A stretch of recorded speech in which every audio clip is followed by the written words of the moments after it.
Hello everyone, आज के video में हम देखेंगे श्रीमद् भगवत गीता में लिखे 18 ज्ञान की बातें जिसे हर किसी को सुननी चाहिए और अपने मनुष्य जीवन में उसका पालन भी करना चाहिए।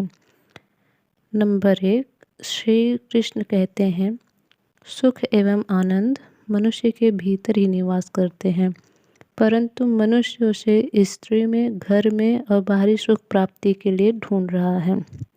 नंबर 2, श्री कृष्ण कहते हैं कि भगवान उपासना केवल शरीर से नहीं बल्कि मन से भी करना चाहिए। ईश्वर का वंदन उन्हें प्रेम बंधन में बांधता है।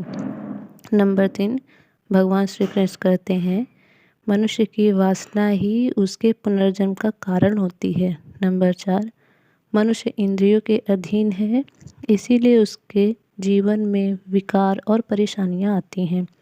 नंबर 5, भगवान श्री कृष्ण कहते हैं, मनुष्य के अंदर धैर्य, सदाचार, स्नेह और सेवा जैसे गुण सत्संग के बिना नहीं आते हैं। अर्थात हमें धैर्य रखना चाहिए और अपने आचरण को बहुत ही नरम रखना चाहिए और हर किसी से सेवा और प्रेम भाव का आदर रखना चाहिए। नंबर 6, श्री कृष्ण कहते हैं, जिस प्रकार शरीर से वस्त्र मैल होने पर बदलते हैं, ठीक उसी प्रकार मन में मैल होने से उसे निकाल देना चाहिए। नंबर 7, भगवान श्री कृष्ण कहते हैं, जवानी में जिसने ज़्यादा पाप किए हैं उसे बुढ़ापे में नींद नहीं आती है, उसे वह पश्चाताप में बिताते हैं। नंबर 8, भगवान श्री कृष्ण कहते हैं, भगवान ने जिसे संपत्ति दी है उसे गाय रखकर सेवा करनी चाहिए, इससे भगवान प्रसन्न होते हैं। अर्थात हमें अपने घर में एक गाय जरूर रखनी चाहिए जिससे हम उसकी सेवा कर सकें। नंबर 9, जुआ, मदिरा, पान, हिंसा, असत्य, अनैतिक संबंध और निर्दयता, इन सब में कलयुग का वास है, इसीलिए इसका और एक और नाम है, वो है घोर कलयुग। नंबर 10, भगवान श्री कृष्ण कहते हैं, अधिकारी शिष्य को यानी जो ज्ञान प्राप्त करने में परिश्रम करते हैं उसे सद्गुरु यानी कि अच्छे गुरु अवश्य मिलते हैं। नंबर 11, भगवान श्री कृष्ण कहते हैं कि मनुष्य को अपने हृदय को बार बार समझने की कोशिश करनी चाहिए।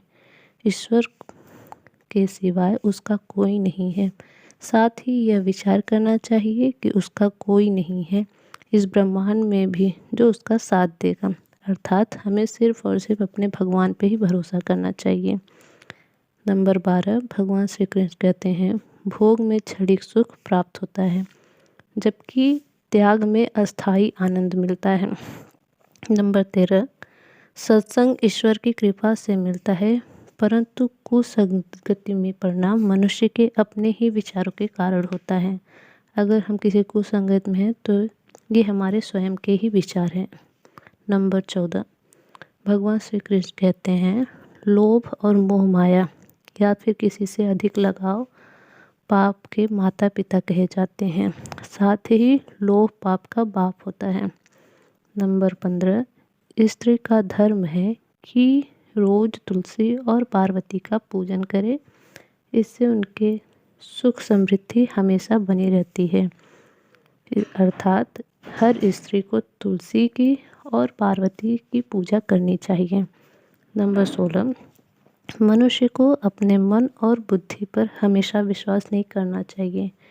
हमें अपने बुद्धि पर और अपने मन पे हमेशा विश्वास नहीं करना चाहिए, क्योंकि ये बार बार मनुष्य को दगा देते हैं। खुद को निर्दोष मानना बहुत बड़ा गुनाह साबित होता है।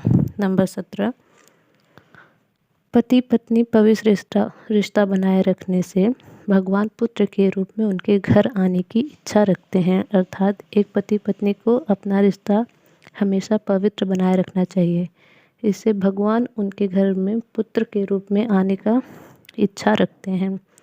नंबर 18, भगवान इन सभी कसौटियों पर कस कर, जाँच कर, परख कर ही मनुष्य को अपनाते हैं, इसीलिए मन में गलत विचार नहीं रखना चाहिए। सदैव आप किसी के साथ प्रेम भाव से रहना चाहिए। हमें हर किसी के साथ प्रेम भाव से रहना चाहिए तथा सबकी सेवा करनी चाहिए और अपने जीवन का उद्धार करना चाहिए।